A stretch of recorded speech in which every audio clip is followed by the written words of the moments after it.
Muito bem. Hoje à noite eu vou trazer duas palavras específicas para vocês.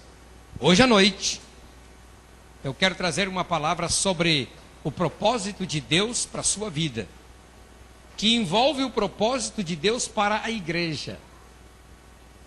Se o assunto não puder ser concluído hoje, eu termino amanhã. Mas amanhã eu queria trazer para vocês 3 fatos que levaram a igreja do primeiro século a mudar o mundo da época. E nós vamos trabalhar em cima disso. Então eu quero trabalhar em cima deste tema sobre qual o propósito de sua existência. Por que você está aqui? Por que você está na igreja? Por que você está vivendo no mundo? Então vocês aqui vão ficar tudo com torcicolo, porque vão ter que olhar para lá, né? Mas como as nossas igrejas têm essa facilidade de cadeira, se você tiver dificuldade, dá uma torcidinha na sua cadeira assim, ó. Ó, dá uma torcidinha assim, né? Se você tiver dificuldade. O pastor João me deixou de pescoço torto. Eu não sou culpado, a sua cadeira pode ser modificada. Nós vamos ler o texto de Atos 20, 27. Eu vou ler esse texto de Atos 20, 27 em 5 versões. A primeira delas na versão revista e atualizada, que é a versão que eu uso. A maioria de vocês usa essa versão também. Porque jamais deixei de vos anunciar todo o desígnio de Deus. Na revista, na NTLH, nova tradução na linguagem de hoje, que é uma edição mais moderna, diz: pois não deixei de lhes anunciar todo o plano de Deus. O mesmo versículo na NVI, nova versão internacional: pois não deixei de proclamar-lhes toda a vontade de Deus. E o mesmo versículo na revista corrigida, que é a versão mais antiga, né, com aquela linguagem muito velha: porque nunca deixei de vos anunciar todo o conselho de Deus. Em que situação Paulo fala isso? Paulo, nessa ocasião, ele reuniu os presbíteros de Éfeso e de Mileto. Ele está em Mileto. Ele chama os presbíteros de Éfeso, que se encontram com os presbíteros ou líderes de Mileto. Eles se reúnem e Paulo então começa a falar para eles: olha, eu estou livre do sangue de vocês, porque o tempo que eu gastei aqui, eu nunca deixei de vos anunciar o desígnio ou o propósito de Deus. Às vezes eu me pergunto, qual era o segredo de Paulo, que em 3 meses, Paulo chegava numa cidade, ele começava uma igreja, ficava ali 3 meses, em 3 meses ele dava todo o propósito de Deus para a igreja, a recém-igreja, já escolhia ali os líderes, os novos pastores ou presbíteros, e continuava a sua jornada. Em 3 meses ele fundamentava uma igreja. Então o que Paulo falava em termos de, quando ele diz: jamais deixei de vos anunciar todo o conselho, passa o próximo slide, ou propósito, é o desígnio. Eu vou agora definir as palavras: desígnio, o que ele desenhou ou projetou; plano, que ele planejou; vontade, o que ele decidiu fazer; conselho, tudo que ele estabeleceu. Na realidade a palavra conselho é a mais correta, porque vem do grego conselho ou propósito. Quer dizer, Deus, Paulo entendeu que Deus na eternidade fez um projeto. E Deus trabalha em cima do seu projeto. A criação do homem faz parte do projeto. A nação de Israel faz parte do seu projeto. A igreja faz parte do seu projeto. Então tudo Deus deixou estabelecido. Sua existência não é por acaso. A existência da igreja não é por acaso. Tudo foi pré-estabelecido no conselho de Deus, no plano de Deus, no desígnio de Deus. É como quando você planeja uma casa. O normal, quer dizer, você planeja uma casa, mas o seu dinheiro só dá para construir uma casa de 2 cômodos, 2 quartos. Mas você planeja ter 5 filhos. E você sabe que precisará de mais quartos. Então o que você faz? Você já faz uma planta para uma casa grande e constrói só aquela primeira parte. Mas já deixa todo o vigamento, já deixa tudo preparado, porque você fez um projeto. E dentro de pouco tempo, não é? Quando você tiver mais algum dinheiro, você vai lá adiante e constrói as demais peças ou demais cômodos. Estão entendendo? Deus também fez um projeto na eternidade. Porque eu fico me perguntando, trabalhando em cima dessa palavra propósito, eu sempre fiz algumas perguntas assim: para que eu fui salvo? Será que eu sou salvo para ir para o céu? Porque a ideia nossa na igreja evangélica, no meio pentecostal, é que nós somos salvos para ir para o céu. Haja vista a quantidade de cânticos que falam do céu na harpa cristã, no cantor cristão, né? Nós cantamos, aquele anelo, né? Eu avisto uma terra feliz, onde irei para sempre morar. Só que na hora que está chegando na terra feliz, corre para o pastor, ora por mim, pastor, porque eu estou morrendo, eu preciso ser curado. Você está cantando, eu avisto uma terra feliz. Então você quer morar nas mansões celestiais. Agora, se Deus tivesse como propósito salvar você e levar você para o céu, era muito fácil para Ele. Você é salvo hoje, batizado amanhã, depois morre.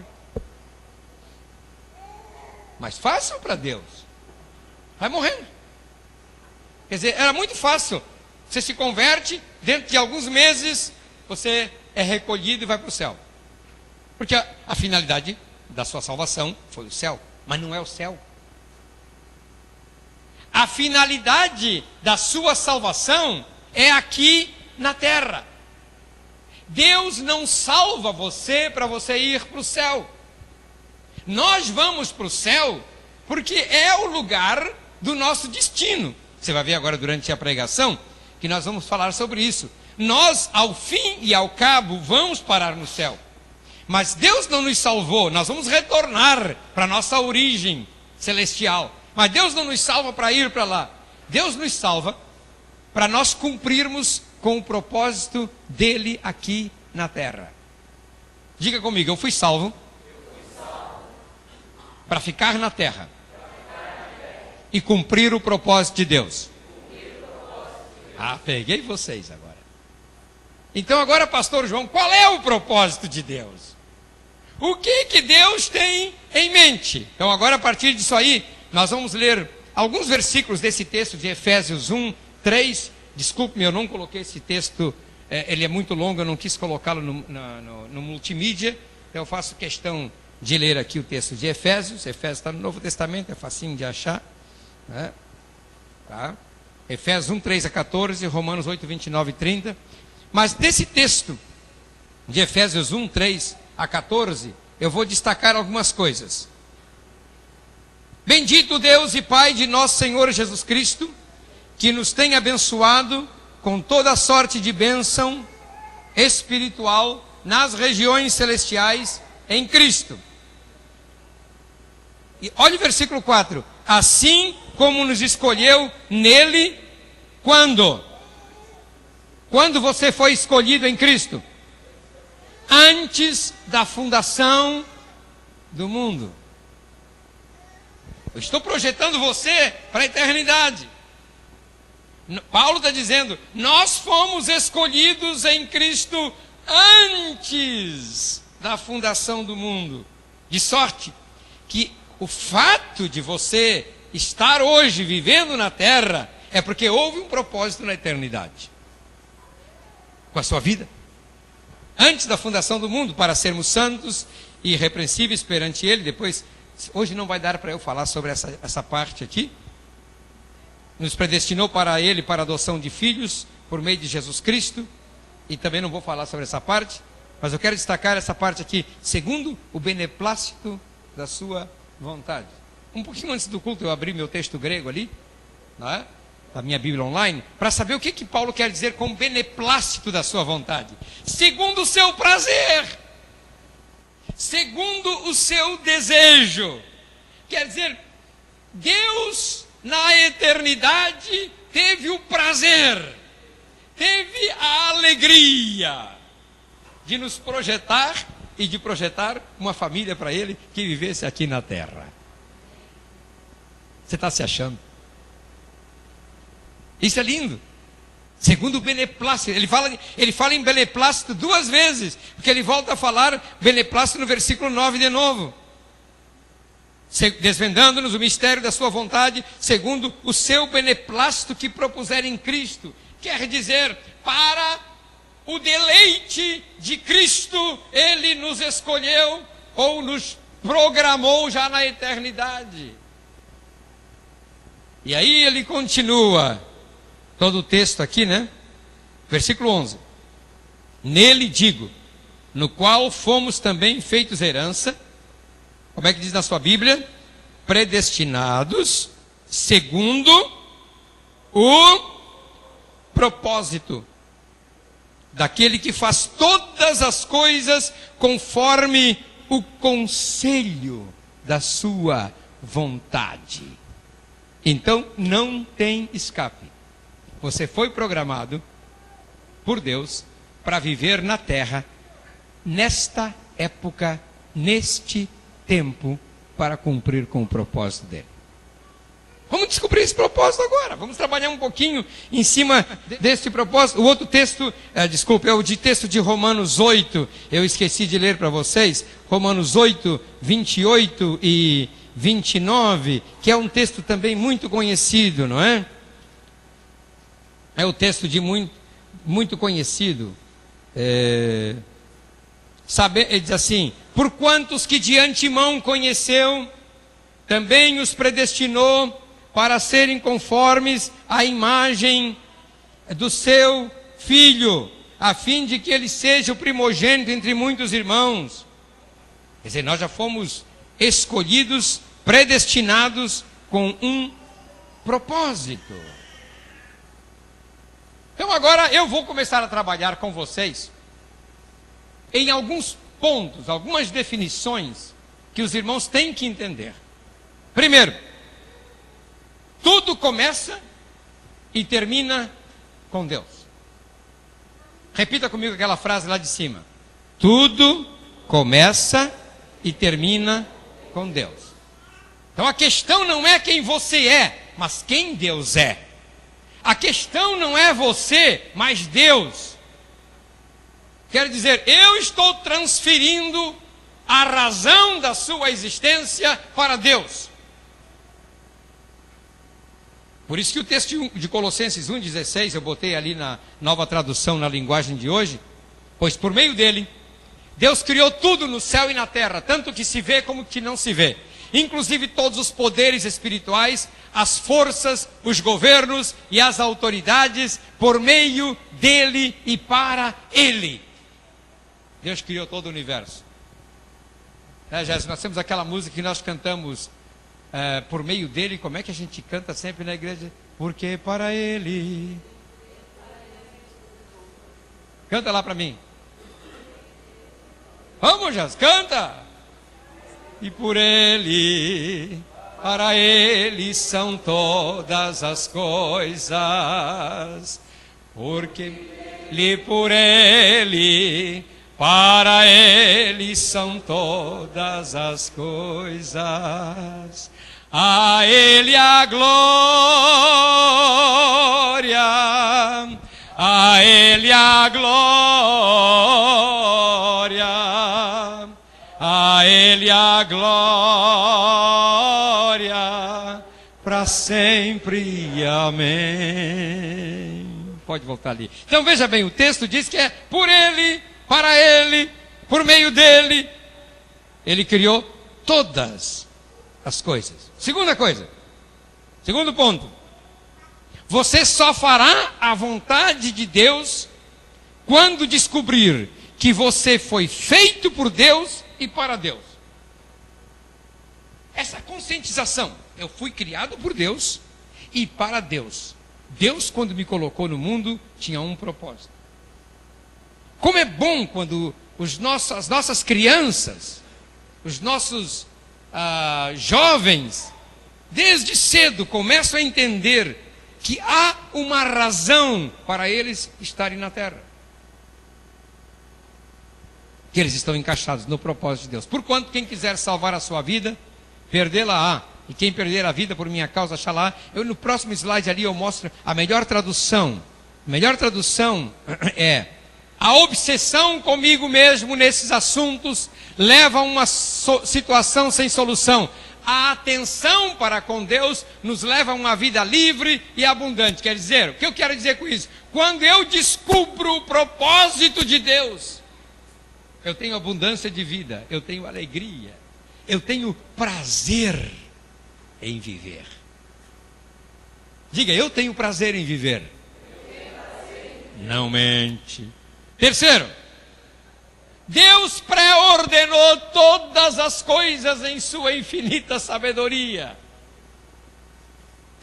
Já na sua sabedoria, muito antes de criar o mundo, Ele colocou tudo em ordem. Ele fez um esboço, Ele fez uma planta de tudo que Ele queria. Acho que Paulo viu isso. Eu imagino Paulo, porque Paulo fala do mistério de Deus, né? Outrora oculto. E ele revela esse mistério oculto, tanto na carta aos Efésios como em Colossenses, ele revela esse mistério oculto. Eu imagino Paulo quando foi até ao terceiro céu, diz lá em 2 Coríntios capítulo 12, não é? Se no corpo ou fora do corpo, não sei, Deus o sabe. Mas conheço um homem que foi arrebatado até ao terceiro céu e viu coisas inefáveis que ao homem nem é lícito contar. Eu imagino Paulo chega lá no escritório de Deus, no gabinete particular de Deus, e está tudo projetado, está todo o plano eterno no mural, na parede. E Paulo começa a ver a eternidade passada, e começa a ver o presente, e começa a ver Israel, e começa a ver a igreja, e começa a ver Jesus, e começa a ver o final dos tempos, e começa a ver, e aquilo é como num filme de 3 dimensões, 360 graus. Você já entrou num filme de 360 graus? Você não foi ver Avatar ainda, né? Com aqueles óculos, né? Eu ainda não fui ver. Mas eu já vi filme 3D. Quando eu estive no Canadá, não é? Eu entrei para ver um filme, entrei assim, num estúdio que você entrava para ver um filme em 3 dimensões. Na realidade, você entra na cena. Você faz parte da cena. Não é? De repente parece que aquela hélice de avião vai pegar você, mas é o filme. Você está dentro da cena, porque a terceira, em 3 dimensões, você está ali junto. Eu imagino Paulo entrou na terceira dimensão, ele viu tudo. Então Paulo tem razão quando ele consegue explicar. Agora nós somos muito limitados, nós somos muito caolhos, não é? Para enxergar a coisa. Nós temos uma visão estrábica, não é? Nós temos uma ótica muito pequenina para enxergar as coisas. Mas Paulo diz que Deus, para Paulo ele diz assim: a sabedoria que anunciamos é a sabedoria secreta de Deus.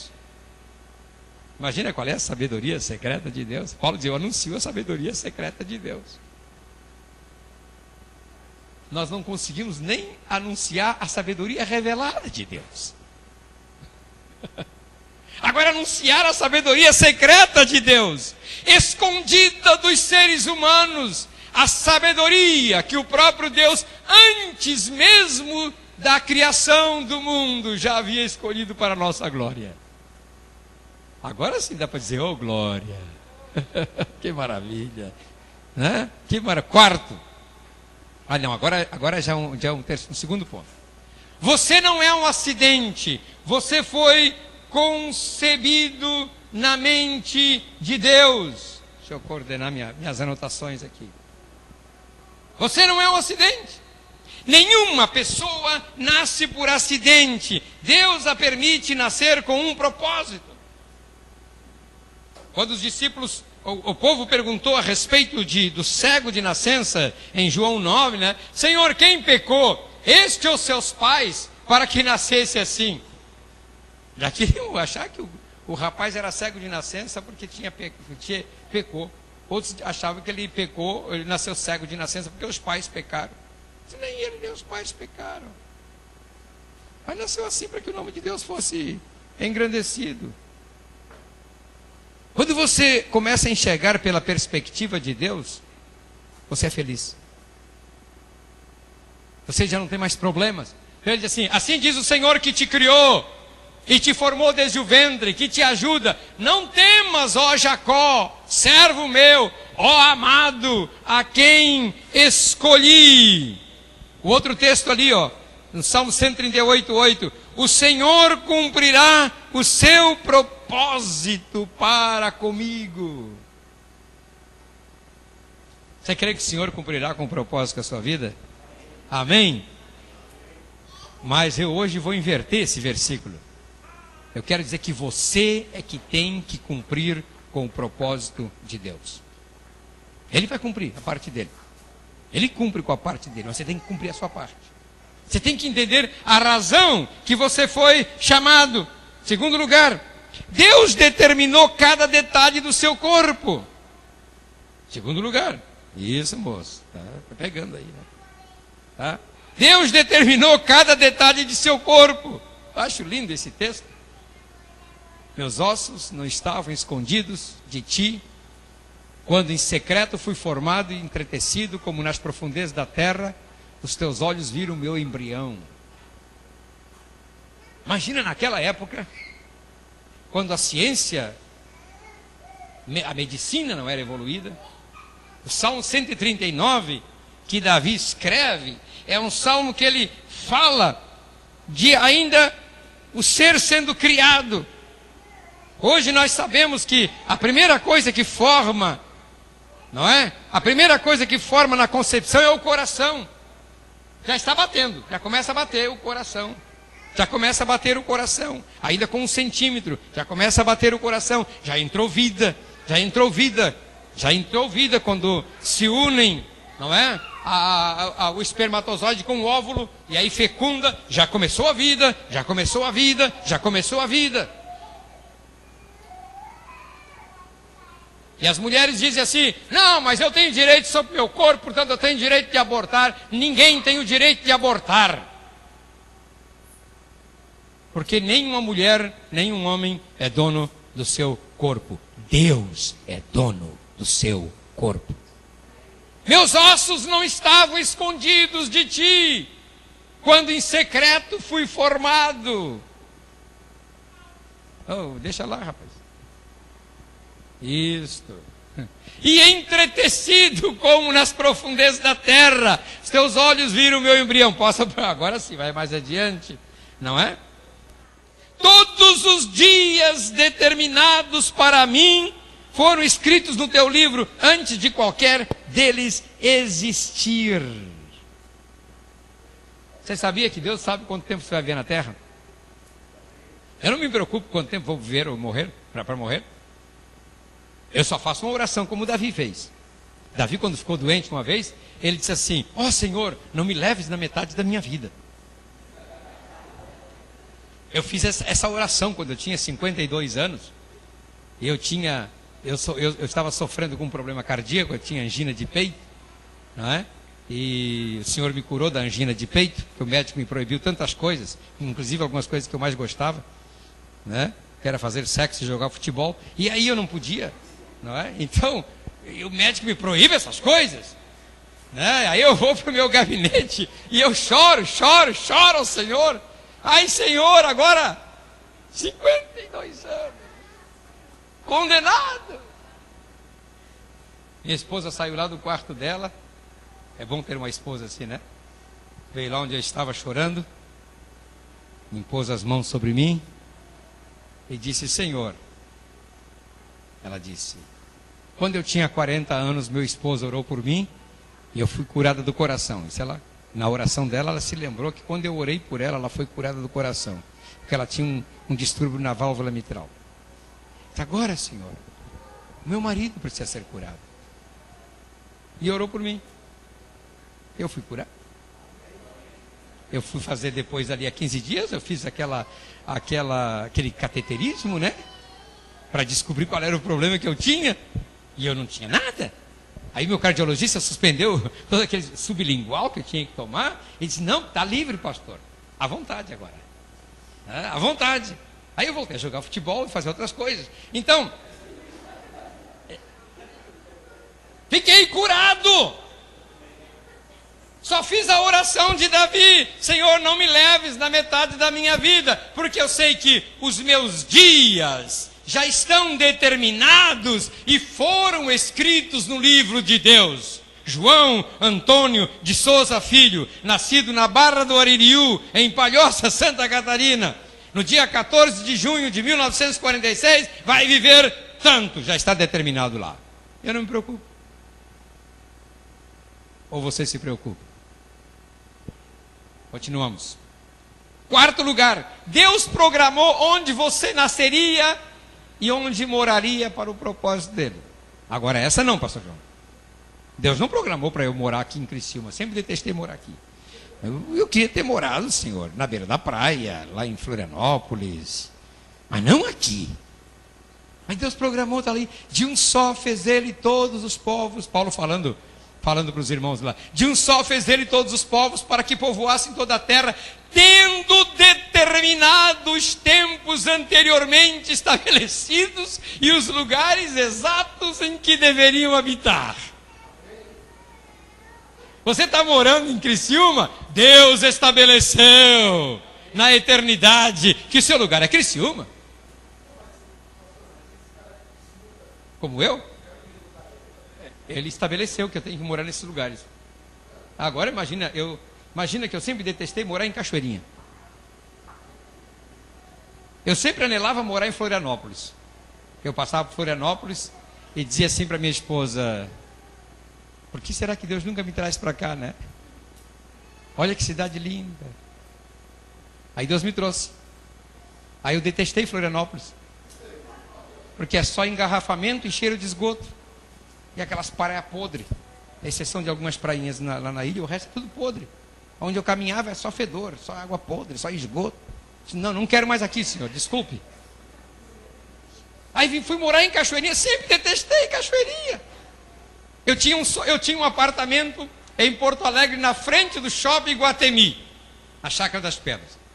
Meu apartamento, a gente descia do elevador, saía na avenida, atravessava a Avenida Nilo Peçanha, e o nosso pátio era o shopping Guatemi. Né? A gente almoçava, vamos tomar um cafezinho? Bem, vamos. Vamos lá para o Guatemi tomar um cafezinho. Um expresso. Era lá. Aí eu gostava tanto de lá. Eu disse, sai daí. Saí. Agora estou morando em Cachoeirinha. Até o mês que vem só. Que já estou me mudando de novo para o meu sobrado que eu tenho em Porto Alegre. Né? Por enquanto não, porque ainda estou reformando meu sobrado. Agora, se no plano de Deus Ele determinou que eu tenha que morar em Criciúma,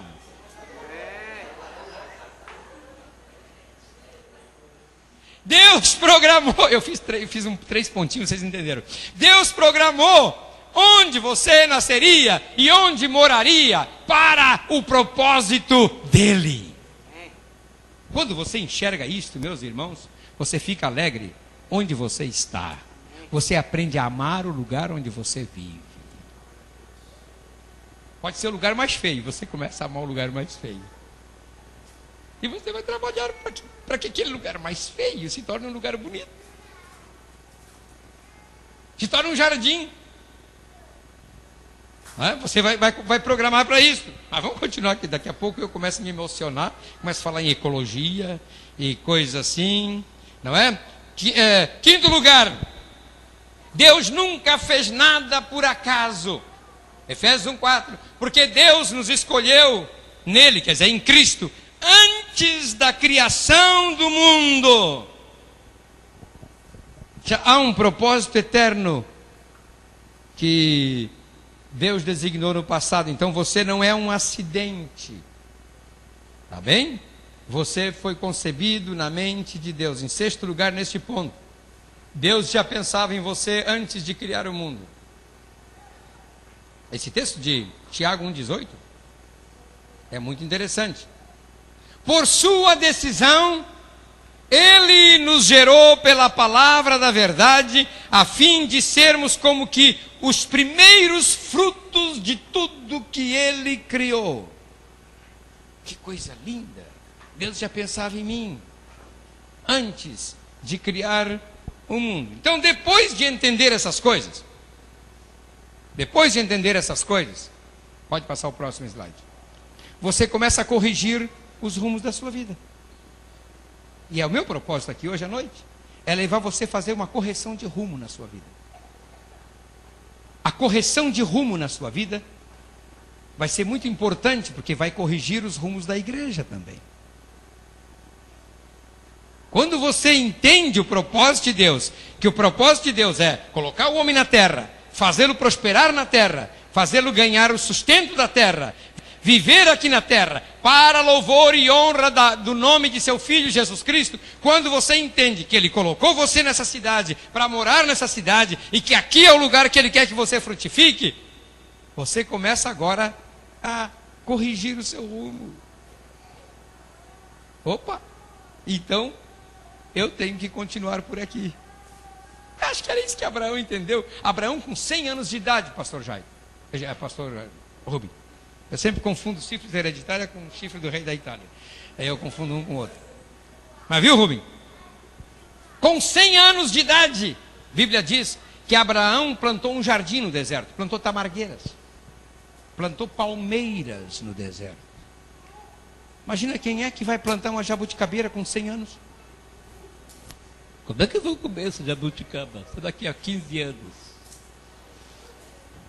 Mas Abraão estava pensando na geração futura. Abraão tinha um projeto de vida.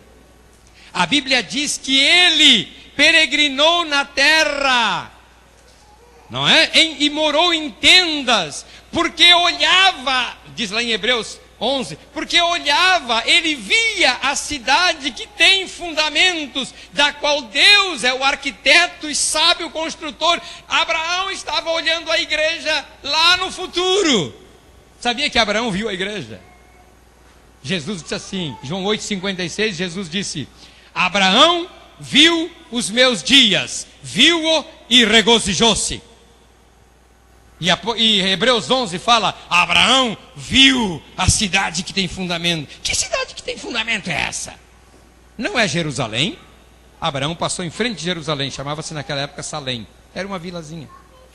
Salém. Lá ele foi sacrificar Isaac. Lá ele deu os dízimos para Melquisedeque. Lá ele recebeu pão e vinho das mãos de Melquisedeque. Já era Salém. Já existia. Então Abraão não estava de olho em Jerusalém. Abraão estava de olho noutra Jerusalém, que é a Jerusalém celestial. E a Jerusalém celestial não é outra coisa senão a igreja. Você está entendendo? Que nós somos a Jerusalém celestial. Às vezes a gente pensa assim: eu vou morar na Jerusalém celestial. Acho que é para nós já somos a Jerusalém celestial. Bom, esse assunto é escatológico, não é? Então você começa... Deixa lá um pouquinho. Eu nem falei sobre esse ponto ainda. A falta de esperança de uma pessoa reside no fato de viver sem conhecer o propósito de Deus para a humanidade e para a sua vida. Jó é exemplo disso, ali no próximo slide. Jó, 2 vezes Jó diz assim: os meus dias passam mais depressa do que a lançadeira do tecelão e vão embora sem deixar esperança. Depois ele diz: detesto a vida, não quero mais viver, deixa-me em paz, pois a minha vida não vale nada. Não pense que é só você que se desespera da vida. Homens de Deus já se desesperaram da vida. Elias pediu para si a morte. Senhor, me mata, não tem mais sentido nenhum. Porque às vezes quando você perde o foco, quando você perde o alvo, Quando você perde o propósito, você se perde. Você não sabe para onde está indo. Se perde a noção do tempo, perde a noção da sua existência. Não sabe para onde você está indo. Então hoje à noite eu estou querendo trazer a igreja de volta para os trilhos. Primeiro você como pessoa, eu quero trazer você de volta para o trilho. Quero que você faça uma correção de rumo na sua existência. Então aqui, nesse ponto, por exemplo, deixa um pouquinho aí, nesse ponto aí, enquanto eu vou devagar um pouco aqui. Quando você entende o propósito de Deus, você não vai ter dificuldades alguma para escolher a sua profissão aos 16 anos. Porque agora você vai escolher a sua profissão aos 16 anos, você vai escolher uma profissão que se encaixa dentro do propósito. Por exemplo, uma mulher que aos 16 anos tem que decidir quanto à sua profissão. Aí ela pensa assim: eu quero ser uma alta executiva, por exemplo, vou ser uma alta executiva da Walmart em todo mundo. Bom, aí você vai ter que morar em São Paulo, ou vai ter que morar em Washington, ou vai ter que morar em algum lugar. Então você não pode casar. Então tira o casamento de ideia. Decida ser solteirona. Porque a profissão que você escolheu para ser uma alta executiva não se encaixa com o propósito de Deus para a mulher. Porque o propósito de Deus para a mulher é que ela case e tenha filhos. Às vezes eu vejo os casais dizendo assim: nós casamos, mas nós não queremos ter filhos. Não, nós queremos viver a vida, viajar pelo mundo inteiro. Está fora do propósito. O propósito de Deus é que você case e que você tenha filhos. Mas hoje a sociedade está desvirtuando esse propósito. Aí um moço, então tem que existir uma profissão para a mulher que se encaixe dentro do propósito de Deus. Que ela pode se casar, ter filhos e trabalhar. Porque às vezes, hoje a sociedade, as urgências e as demandas da sociedade exigem que a mulher trabalhe. Mas ela não vai ter filho para botar o filho, se levantar às 6 horas da manhã no inverno, para largar o filho na creche às 6h30, para pegar no trabalho às 7h30, e vai pegar o seu filho de volta às 5 da tarde. Deus não fez você para isso. Esse não é o propósito de Deus. Mas eu casei, meu marido não tem salário, então eu não devia ter casado com ele. Espera. Porque não encaixa com o propósito. Então, uma mulher que queira ser uma arquiteta, que pode trabalhar em casa, que queira ser uma engenheira, que pode trabalhar em casa, que queira ser uma professora, uma pedagoga, alguma coisa assim, que pode dar condições de não largar os seus filhos. Quer dizer, tem que ter uma profissão em que eu consiga ser esposa, mas não largue meus filhos. E o marido também. Então eu quero ser um alto empresário, mas então não casa. Porque no momento que você entra para uma multinacional, a multinacional vai sugar toda a sua energia, tudo que você tem até os 40 anos. Aí quando você não tem mais nada, eles mandam você embora. Aí você não viu seus filhinhos crescerem, não viu se tornar adolescente, perdeu o melhor tempo da existência deles. Escolheu a profissão errada. Então você tem que escolher uma profissão que não ausente você de casa. Uma profissão que deixe você na cidade. Uma profissão que faça você ficar perto da sua mulher e perto dos seus filhos. Estão entendendo? Não entenderam. Vou mais longe ainda. Porque a Bíblia diz no Salmo 127, quando o Salomão está falando ali, no Salmo 127, ele diz assim, não é? Os filhos são herança do Senhor, não são nem suas. Seus filhos não são seus. Seus filhos não são propriedade sua. Você os tem e ainda tem que criar para Deus. Passar todo o trabalho, mas criar para Deus. E quando eles crescem, você tem que dizer: Deus são teus. Não cuido mais deles, os filhos são de Deus. Então, por isso você pode ter filhos à vontade. Porque são de Deus. Bem-aventurado o homem que enche deles a sua aljava. Tenho 5 aqui. Não será jamais envergonhado. Vamos deixar para lá esse negócio, que senão vai dar uma criação de filhos aqui nos próximos dias. Não. Mas quando você começa a descobrir,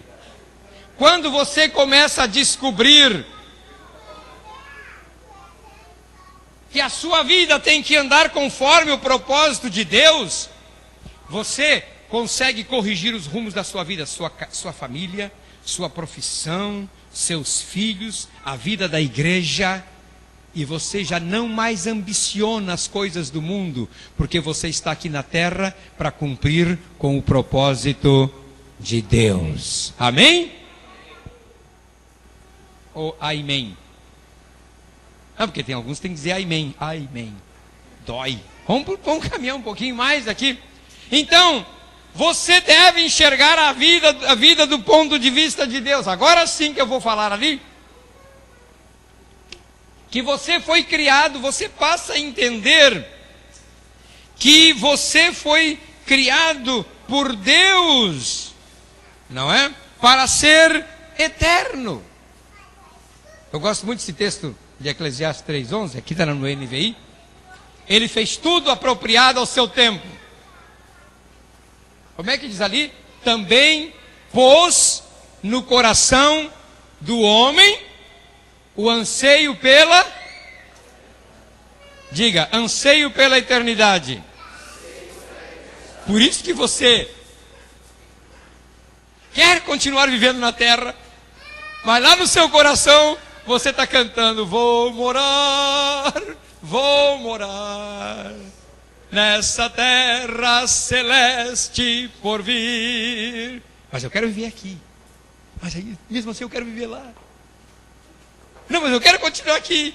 Mas eu quero viver lá porque o anelo da eternidade está no coração do homem. Que Deus quer fazer você retornar para o seu lugar de origem. Deus está dizendo: eu quero os meus filhos amados aqui. Como está lá no texto de Hebreus 2, né? Em algum lugar, acho que Hebreus 2:11, assim, que Jesus chega no céu e diz assim: eis aqui, Deus, eis aqui, e os filhos que Deus me deu. Então Jesus vai chegar no céu e vai dizer: Pai, aqui está, ó, o fruto glorioso da minha morte na cruz. Eu trouxe toda essa gente de volta para ti. Propósito eterno de Deus. A eternidade está no coração. Por isso, quando um homem chega aos 75, 80, 85 anos, ele está tranquilo. Sabe que vai morrer mesmo. Porque a eternidade está no seu coração. E chega um momento que o seu tempo aqui e o tempo do céu parece que se fundem. E ele passa para a vida eterna tranquilo, sem problema, sem medo. Ele não tem medo do escuro, ele não tem medo do que há do outro lado, porque ele sabe que do outro lado o espera o Pai de braços abertos. Vinde benditos, vinde benditos. E aí nós somos chamados. Então, o desejo de viver eternamente está no coração do homem.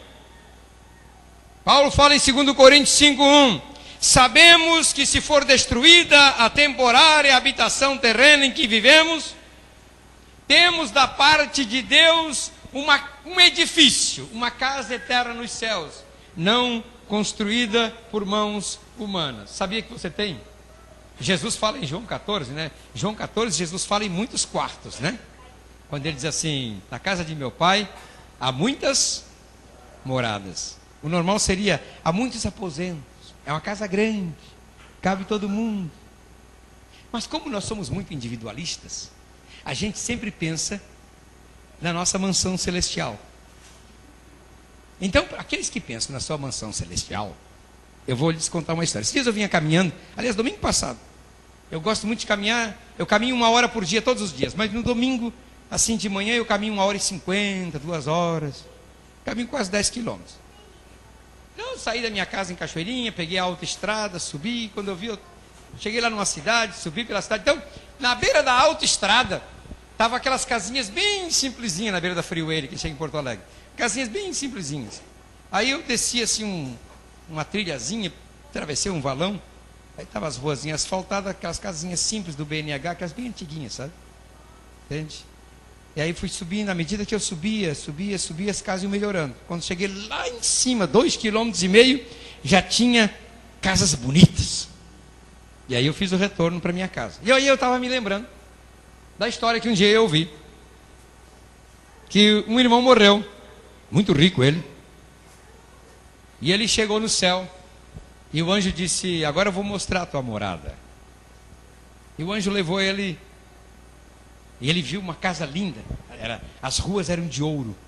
Ruas douradas. Tudo piso de ouro, translúcido. Ele enxergava tudo do outro lado. Né? Via todo o andar de baixo. Aí ele está olhando assim, aquela casa dourada, bonita. Diz, quem é essa casa?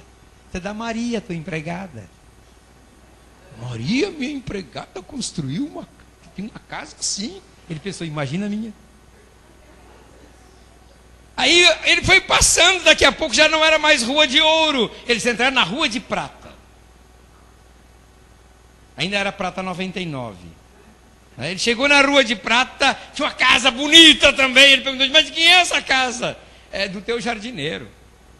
Ele trabalha lá cortando com a grama, plantando flores. Ah, que coisa linda. Pessoal, minha então deve ser linda. E aí ele vai descendo, daqui a pouco já não era mais rua de prata, era rua de cobre. Terminou a rua de cobre, era a rua de latão. Daí não era latão, já era ferro fundido. Daqui a pouco já não era mais ferro, já era asfalto. E o anjo foi levando ele, aí entrou rua de terra. E aquela rua de terra foi indo. Aí o anjo disse, agora temos que descer daqui, porque não dá mais para ir de carro, vamos a pé. E caminhou com ele a pé, não é? Por meio de umas macegas, por entre as pitangueiras, assim, do céu. Céu vai ter pitangueira também. Entrou lá, na beira da Infovia, onde passavam todas as carruagens celestiais. Assim, ó, aquilo era um barulho dia e noite. Vum, vum, vum, vum, vum. E tinha uma choupaninha. E o anjo disse, aqui está a sua casa. E ele pensou assim, agora eu vou morar aqui. Com esse barulho da autoestrada. Chum, chum, chum. E os crentes passando, gritando. Tudo aqui. Ele disse, mas por que a Maria tem uma casa de ouro? E eu ganhei uma casinha tão simples aqui na periferia do céu. Aí o anjo disse, porque aqui no céu nós construímos com material que nos mandam da terra. Paulo fala sobre isso para Timóteo. Paulo diz assim, 1 Timóteo 6,11. Ensina os ricos do presente século a não colocarem o seu coração no valor das riquezas da terra, mas que acumulem para si mesmos tesouro nos céus. O que Paulo está dizendo? Paulo está dizendo, pega o seu dinheiro e invista no que é de Deus. Bom, hoje à noite eu podia tirar uma oferta que ia ser boa aqui, né? Mas não é esse o meu objetivo. Meu objetivo é dizer para você que você tem uma casa eterna no céu. Vamos continuar ali, querido. Vamos continuar, já vou terminar. Vamos continuar aqui. Você passa a entender que o seu tempo de vida na terra é um presente dado por Deus. Deixa eu dizer para você, esse curto tempo que você vive aqui é um presente que Deus está lhe dando. Aproveite esse presente para cumprir com o propósito da sua existência. É o tempo de Deus. Tiago pergunta, qual é a sua vida? E depois responde, vocês são como a neblina que aparece por um pouco de tempo e depois, blau blau. Ele não podia escrever blau blau, ele escreveu, se dissipa. Ela vai embora. É a nossa existência. A vida. Que coisa linda isso aqui. Esse tempo curto, próximo slide, da nossa existência, nos é dado para cumprirmos nossa missão na terra. O salmista disse a Deus: ó Senhor Deus, quanto tempo ainda vou viver?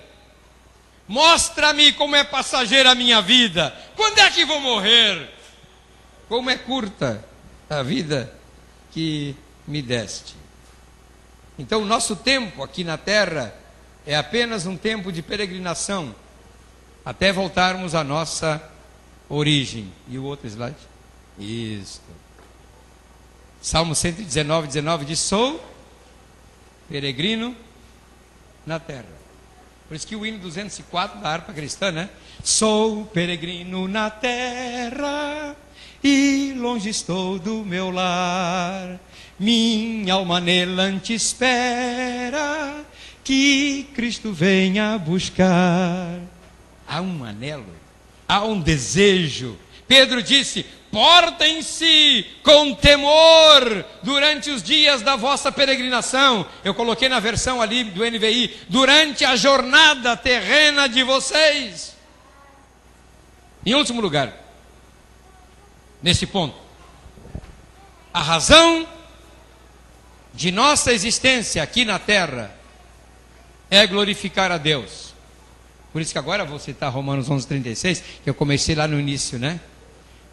Pois dele, por ele e para ele são todas as coisas. A sua vida foi dada por Deus, para ele e por ele. Portanto, toda a sua vida é de Deus. Quando você entende isso, a ele glória para sempre. Amém. Aí você começa a descobrir. Não tem problema. Então, quando você descobre isto, você bota um alvo na sua vida. Eu tenho um foco. Se você pergunta assim: mas pastor João, qual é o seu foco? Meu foco está em Colossenses 1:28. Não está aí, não está agora já. Deixa por enquanto estacionado aí. Né? O Colossenses 1:28 diz assim. Eu peguei isso aqui como modelo para mim. Né? Colossenses 1:28 diz assim: o qual nós anunciamos, falando de Cristo, advertindo a todo homem e ensinando a todo homem em toda a sabedoria, a fim de que apresentemos todo homem perfeito em Cristo. Por isso, para isso é que eu também me afadigo, é por isso que eu vou dormir tarde, é por isso que eu escrevo livros, é por isso que eu me sento horas a fio com uma pessoa, é por isso que eu trabalho, é por isso que eu viajo, é por isso que eu ando de ônibus, é por isso que eu ando de avião. Eu me afadigo, esforçando-me o mais possível, segundo a energia, a sua eficácia, a palavra que é energia, que opera eficientemente em mim. Jairo, quando você entende isso, você tem prazer em gastar as suas energias, preparando as pessoas, preparando todo homem, trabalhando com todo homem, sabendo que você tem um objetivo na vida: levar todo homem perfeito a Cristo. Diga comigo: levar todo homem perfeito a Cristo. Você está entendendo? Entenderam bem? Eu coloquei hoje o propósito para você. Agora, se o Espírito Santo me iluminar um pouco mais, quem sabe para amanhã até mude a minha mensagem e eu comece a falar sobre a importância da igreja nesse contexto aqui na terra. Vamos cantar esse último cântico ainda faltei de citar aí para vocês. Em Cristo fomos também escolhidos, e tendo sido predestinados, conforme o plano daquele que faz todas as coisas, segundo o propósito da sua vontade. Leia essa frase comigo. Segundo, a fim de que nós, os que primeiro esperamos em Cristo, sejamos para louvor da sua glória. Oh, glória. Vamos ficar em pé.